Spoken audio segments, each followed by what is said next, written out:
All right, welcome back to Long Island's #1 pro wrestler broadcast, Monte DeFaro, seen only here out of Indie Music TV, where we've got our special guest, Mr. Mario Mancini. Mario, how are you, my friend?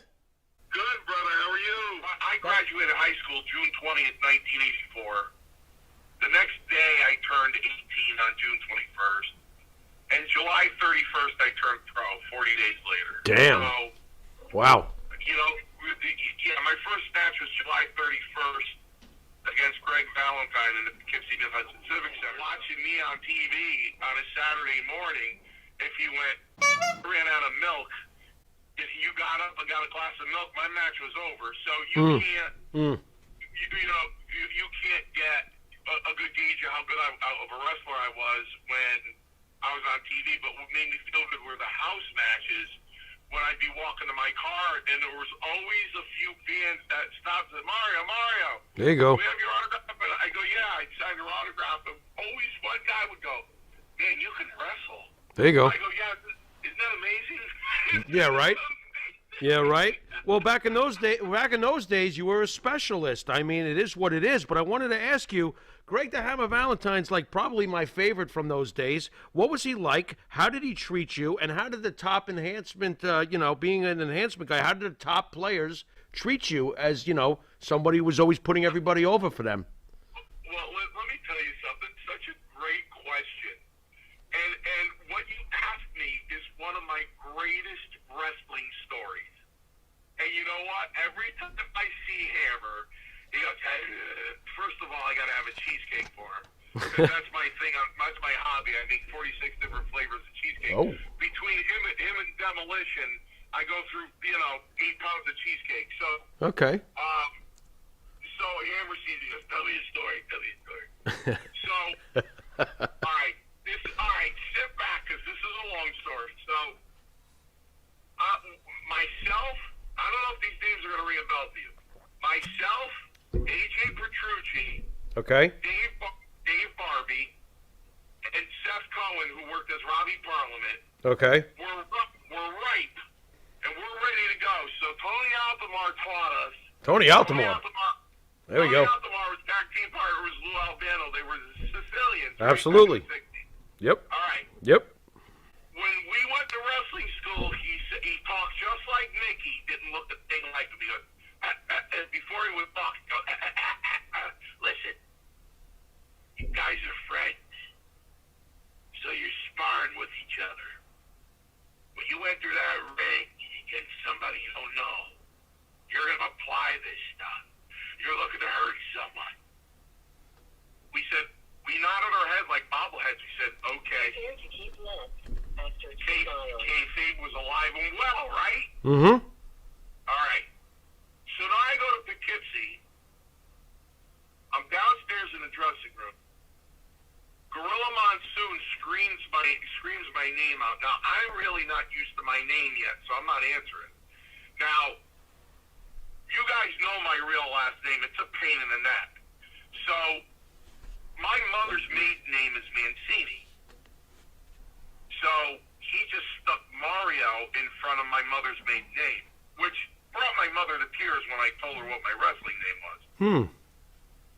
So now they go, S.D. Jones goes, isn't that you? I go, who? He goes, Mario. Yeah, that's me. So I go up to Gino, and he goes, sign this contract. I go, do I need a lawyer to look at that contract? He goes, not if you want to sign this contract. Okay. Sign it or not. Right. I said, where do I sign it? So now I go back.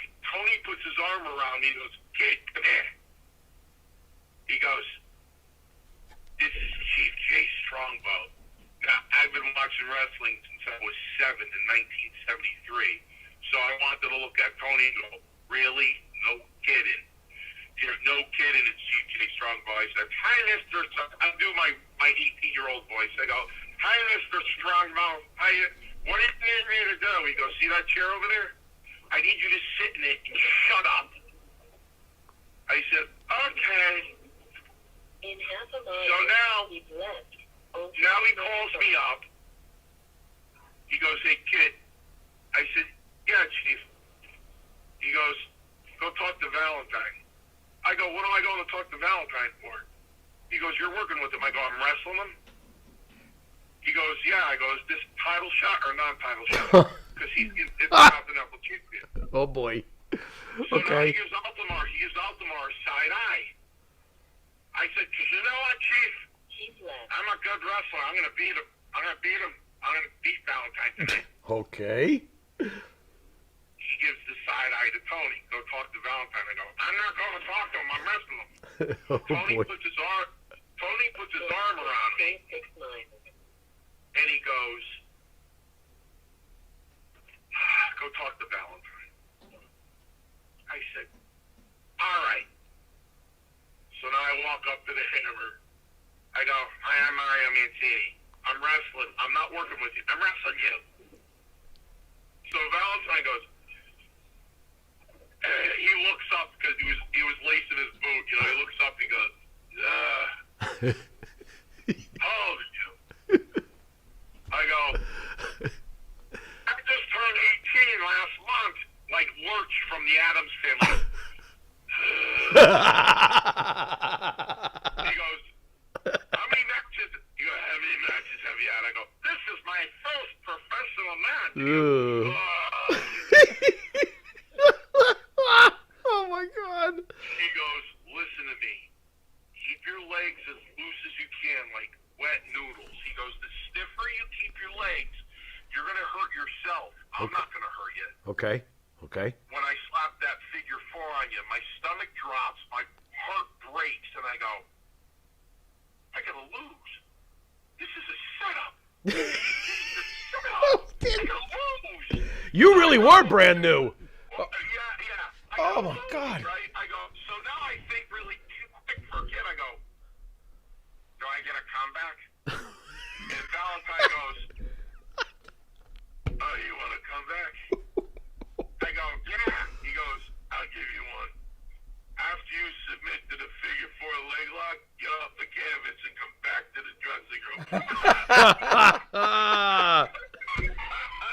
Oh, my God. By the way, Mary, I got to throw this in. When you met Chief Jay Strongbow, did you sense that there might be some Italian in that Indian? Well, you see, I found out that night because Tony, to make me feel better, for Tony to make me feel better, Altamar goes, listen, Chief's Sicilian, so don't make him look bad. I said, I thought he was Indian. He goes, he's part Indian. His mother's Indian. His father's Sicilian. I said, okay.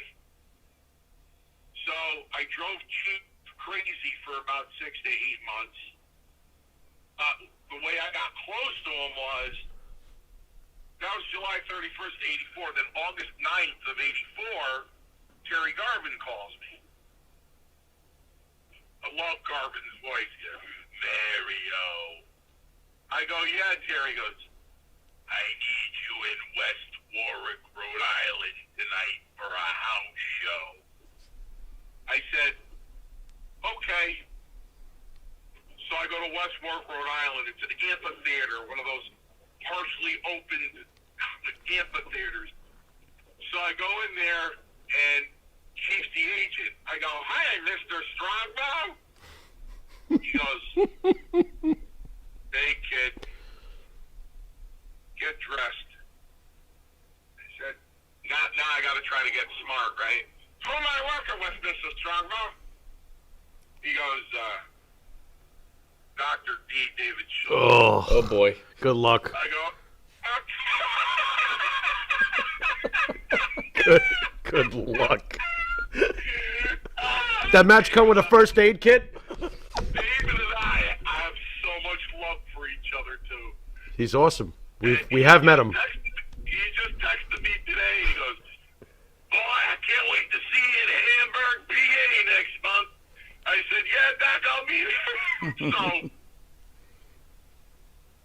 I go up to Doc. We go over the match. I go in there. Match is going well. We're going 17 minutes. I'm 18.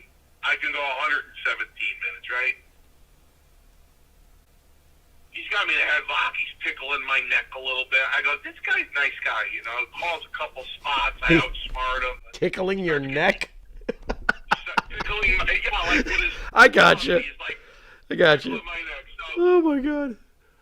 so, you know, he starts getting the heat up on me, and he goes, "Move, boy!" And I moved on the elbow, and that was time for my comeback. So he's getting up on his knees, on his feet. He's backing into the corner turnbuckle. So I was very comfortable, gentlemen, very comfortable with my stomach punches. They were very good. And I had him in the corner, and I was punching him in the stomach. He goes, "The face, boy, the face." So I come with a roundhouse. Oh boy. Him on the side of the neck, like a good pro wrestler does. For some reason, he put his left arm up. It kicked off his arm, and I punched him in the face. He met me with a straight right and broke my nose in two places. Oh boy. Ew. So if you take your finger and put it on the bridge of your nose, there's a little gap. You can't really hit your eyeballs. My finger was dead flush against my eyeballs. His knuckle went right into the bridge of my nose. Oh. Oh. I looked like Rocky Marciano, you know, so Nice. Wow. I was on Queer Street, listen, ladies and gentlemen, politically correct wrestling lingo. That means Right. my head was in a haze. Which way did he go? Okay? Yeah. All right. Yeah. I got you. Now I'm yelling on the way back to the dressing room. Did I mess up the match? Was the match okay? Did I mess up the match? And I felt somebody grab me by the back of the hair and drag me. And it was Strongbow yanking me in the dressing room and goes, "Will you shut up? Are you out of your mind?" And he looked at my nose. He went, "Oh. Okay. Oh, kid. Oh, kid." Right. And he gave Schultz a dirty look. Keep left. And he Mm. looked back at, this is how Chief was. Interesting. Okay. When the Chief was upset, he didn't talk. Really? He Okay. just stared at you, and he'd go like this. Right. Yeah, he's sizing you up. Yeah. So now he's looking at my face, and he's going, "Oh." And he's looking over at Schultz, and he's going, He's looking back at me, going, Keep left. He goes, "You okay, kid?" I said, "Yeah, I'm fine." He goes, "You don't look fine. You gonna be able to drive home?" I go, "Yep, I'm fine." He goes, "You don't look fine." I go, "I'm great, Chief." So, I went home. I went to the hospital the next day. I got a reset. I was packed up to my nose. I'm laying on the couch, watching TV. The phone rings. My mother picks it up, and she goes, "Dr. D's on the phone for you." So I pick up the phone. I go, "Hello." In half a mile, He goes, right onto I-94. "What's going on, boy?" He goes, "Sorry about your nose. Your face got in the way of my face." Yeah, what's your face doing there anyway? It definitely got in the way. He goes, "We okay, boy?" I said, "Yeah, Doc, we're fine." He goes, "You know hard feelings?" I go, "It's not badminton, Doc. We're not playing horseshoes." Of course. Of He course. goes, "Young kid, one tough son of a bitch. Good for you. Good for you." I said, "Thanks, Doc. I'll see you at TV." So I go to TV, and I'm still packed up to my brain. So the Chief goes, "What are you doing here?" I said, "I'm here to work." I said, "You can't even tell. I don't have any black and blues left. I just got a little stuff under my eyes, Mm-hmm. a little purple." He goes, "You still impacted?" I said, "Yeah." He goes, "You can only breathe out of your mouth?" I go, yeah. He goes, I'm not putting you out there. I said, then don't put me out there. So I go way in the back of the dressing room in the bathroom, and I start picking up my nose, and it was like Houdini. I mean, I don't know how I got all this stuff up there. It wouldn't stop coming out. It was blue, green, purple. It was like a magic show. It was like dun dun dun dun dun dun dun dun dun. It wouldn't stop coming out. So finally, I got it all out, and so finally I got it all out, and I went back to Strongbow, and I did a deep breath to show him that my nose is clear. He goes, "You're one crazy son of a bitch." You know that kid? Yeah, you kind of are, but I agree with the chief. But I said, Chief, put me on the board. Put me on the board. Work me all 3 hours if you want. Put me on the board. I want to wrestle. there you go. You see, I broke into the wrestling business. People today break in to the entertainment business. Understood. I broke into the wrestling business. Sure. So let me ask you this, Mario. So you're this young kid. It's 83, 84, right? You have this whole vision of what wrestling's supposed to be. During right in the beginning of your time, basically, the Nancy Argentina situation happens with Snuka. How does that affect you, like having this, this young feeling, being a pro wrestler, and all of a sudden seeing this dark side of what's going on? What kind of effect did that have on you? Do you guys watch my other interviews? No, sir. Because you're asking great questions. I don't watch any interviews. Wait a minute. There's other interviewers? Go ahead, Mario. ahead. Sorry, we're good. Now there's this that.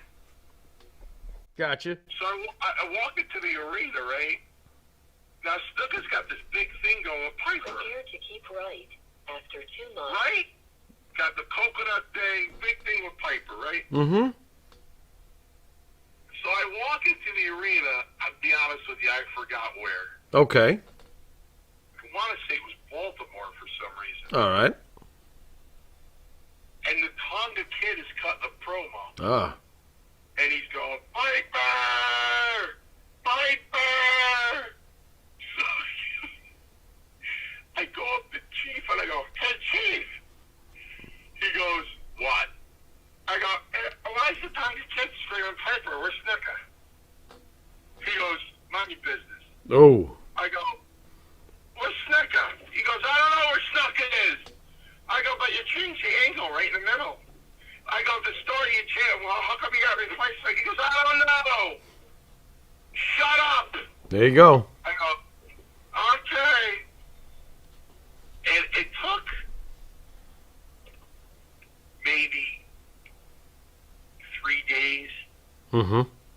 before somebody had to lean over in my ear and go, Snuka. I said, "No." And they go, "Rough sex." I go, "Oh, what's wrong with that?" Absolutely nothing as long as your pulse is still going. I go, "What's wrong with that?" He goes, "She's dead." I went, "Oh. Get away from me, man. I don't want to know that. I don't want to hear that. Get away from me. Don't tell me that. Right. Get away from me." Right. You know what I mean? Sure. So, that's just the thing. Things like that, when they come out in the newspaper, Jimmy Snuka for murder, I mean, I actually thought the authorities knew back then, and Vince just got him out of it. Okay. I really did. Mm-hmm. I really did. Mm-hmm. Evidently, they didn't. Okay. You know what I mean? It's just like watching Legends House. I never watched the show, but somebody told me about it, so I YouTubed it. Okay. What was that, like 5 years ago or something? It was quite a while ago. Roddy Piper howling at the moon, right? Yeah. So like Pat Patterson's at the table going, "I got something to tell everybody," and I'm watching the YouTube video, and they're like, "What?" He's like, Keep right. "I'm gay." I'm like, "Yeah, that 35 years ago. Are you kidding me?" Oh boy. And everybody's like all choked up at the table. I'm like, "Are you? What is going on here?" So, Mario, I just want to hammer this home. Are you telling me that they all knew all those years ago, and they're all like, "Oh my God, you really are"? So this is a bunch of bull. Some of them had tears in their eyes. Yeah, this is a bunch of bull. There we go. The only one that really couldn't hold it. Yeah. The only one that really couldn't hold it. Okay. Was the look on his face was my dear brother, close as could be. Like to get him on the three-way right now. Okay. Mr. USA Tony. Hey, Tony. He was the only one that really couldn't keep that Keep right. poker face. He couldn't do it. He couldn't do it. Tony had a look on his face like, man, I need to be home on my couch. There you go. There you go. Vince McMahon is professional wrestling. Agreed. He is the business. Agreed. So, Him and may his father rest in peace are the business of professional wrestling. Mm-hmm. right. Okay. He is a genius. A genius. He is the ringmaster. He is the genius. He put everybody out of business. Is Vince McMahon, forget about being a great promoter and great for wrestling. In Mario Mancini's eyes, is Vince McMahon a good human being or not? First interaction. Tony Altomar worked for the office. He got fired for stealing a concession. That was his job for the company. He was in charge of concessions. Okay. Selling T-shirts on the side. Ooh. Him and Abe Lincoln. You guys remember Abe Lincoln? A little before my time, but sure.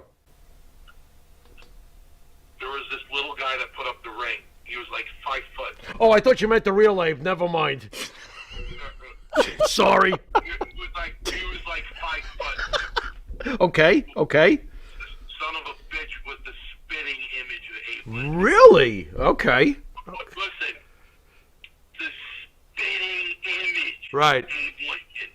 That's funny because Abe Lincoln was in real life very tall. This guy's very short but looks like Abe. Okay. I gotcha.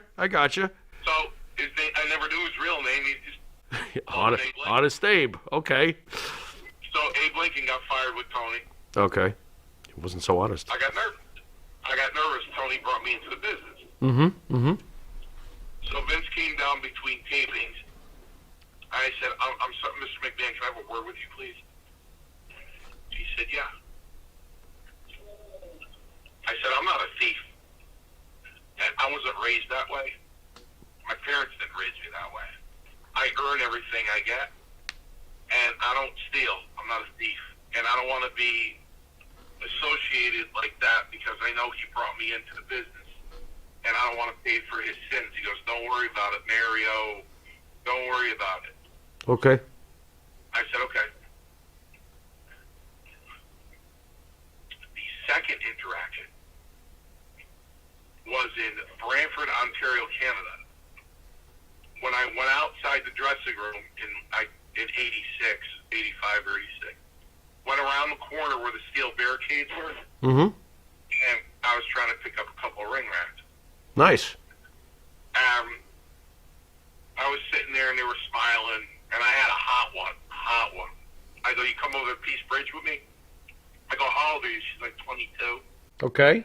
I'm like 19. Nice. But you know how I would get them? I go, I'm Roma, Paul Roma. It was so easy. Oh, jeez. Stop. Unbelievable. So easy. Unbelievable. Those ring rats, man. Unbelievable. I'm like, Roma, just give me what. What were you like? What were you like, a fluff boy or something? Yeah, I was a fluffer. Just give me your leftovers, man. Oh, my God. We warm them up for you, Roma. Oh. So like eight, nine people there, and I'm smiling and I'm doing my thing, right? And everybody, all of a sudden, they all got a straight face. And I went, what, did somebody die behind me? And I looked back, and it was Vince. Uh-oh. And I go, Vince? He goes, Mario, are you here to work? Uh-oh. Or are you here to get laid? Oh. I try try to do both. That's a good answer. Did he like that answer? He said, every time I see you outside the dressing room, I'm going to fine you $100. I went sprinting into the dressing room, slammed the door open. I almost knocked Morocco out. He didn't like that answer, then I guess. Oh, boy. And Roma goes, what's wrong with you? I go, I was outside, but the groupies, I was trying to get somebody to come back to the room. Vince came out, and he goes, just stay in here. Hey. The third interaction. now I'm salty. Now I'm salty, so now I'm calling him Caesar, because that was his nickname, Caesar. Okay. Because he was the ruler of the empire. Sure. So Sure. I go, Caesar, can I talk to you for a minute? What, Mario? I said, can I have a doll? What? He goes, you want a doll? An action figure? Yeah. I go, yeah. Okay. He goes, what's so special about yours? Picks up ring rats? I said, I'm sorry. I can't help it, Mario. it comes with a groupie system. Yeah. No, they're sold separately. The groupie's got to be sold separately. The Mario Mancini action figure, ring wrap sold separately. Play set not included. Play set not included. There you go. No. Okay. So I go, listen, my doll comes with two paramedics, a stretcher. That's perfect. I like it. That's what he said. He laughed and he went, I love that. Yeah. That's great. And he never did. Oh, He never did. I guess he just liked the joke. Hey. they should have had the Paul Roma Mario Mancini twin pack. Yeah. You know, I felt I was disrespected by The Undertaker, and I was really upset because I wasn't sure. I was his debut match. I was the first guy ever wrestled. Sure. So, and he did the big event, and Scott Wilder, who's my promoter, had me at the big event. He's like, "Oh, Taker's in there," and I'm like, "Hey, can you tell him?" I was sitting out there like a mark for 45 minutes. Never, he said, can you come back? It's kind of busy. Okay. We went back after they were done, and my promoter was like, all right, Mario would like to see him for 10 seconds, just congratulate him. He was his first match. He's like, yeah, I can't see him. So I was like, really? Listen, guys, here's the bottom line. Don't ever forget this. Ever. Nobody in the history of professional wrestling has ever been bigger than the business itself. Yep. No one. Yep. I was doing a job for Eddie one day, and Eddie, I love you. You know I love you, Eddie. Beefcake. And he was laughing, and Hogan walked by, and he said, "Oh, Eddie, I hope you're not laughing at Eminem.